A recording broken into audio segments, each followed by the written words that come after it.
to Borden with MiningIR, and beside me is Jeremy Link, President and CEO of Kiboko Gold. Jeremy, thank you so much for joining me today. Thank you so much for having me today, Tia. As you can hear, and I'm sure the audience can hear, it's a lot of fun today. There's a lot of people out on the grounds at VRIC in Vancouver. Are you getting everything you want from being at this conference? Yeah, absolutely. Last year we were here at the conference, and I swear I saw a tumbleweed roll down one of the aisles. Fortunately, the panel rooms were still packed, standing room only. But this year, not only is the panel rooms packed, but there are a large number of investors pounding the pavement here, meeting with companies. It's a really encouraging sign for our industry. Very buzzy. Yes, very. Jeremy, tell me a little bit about the company.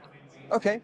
So Kiboko is a new public company. We went listed on the TSX in July on an upsized IPO of $6 million to advance our Harricana project, which is located about 50 kilometers north of Val d'Or in Quebec, the premier mining jurisdiction for Canada.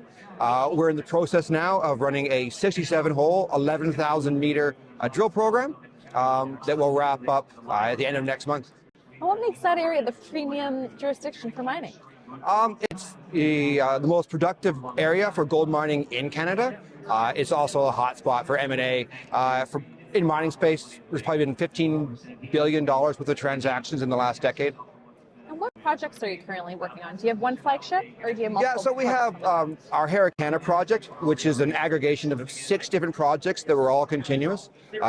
We took us quite some time to put that play together, go back and review all the historical data, and we found out that there was roughly 140,000 meters of drilling that had largely been forgotten in time.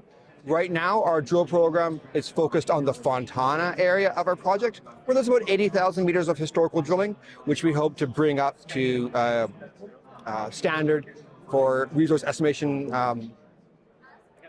for purposes for resource estimation. You can just say that last little bit again. We'll bring it back.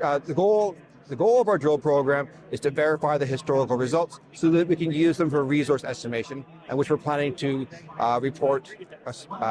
we are targeting to report a mineral resource estimate on a portion of Fontana in the second quarter of this year, which is only a few months away. Jeremy, what are some catalysts that investors should be aware of?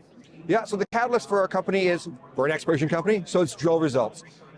We've been drilling since September, but our first batch of results only became available last week. We had headline holes of 8.7 grams per ton over an interval of 8 meters, which is an excellent result for any company. And particularly for us, we're looking for a near surface open pit deposit. And so more results like that will start to flow. We were drilling 67 holes, and so we've got a lot of results still to come. What separates you from other junior mining companies? There's a lot of things that separate us, but I think what makes us stand out, in my view, is our technical team.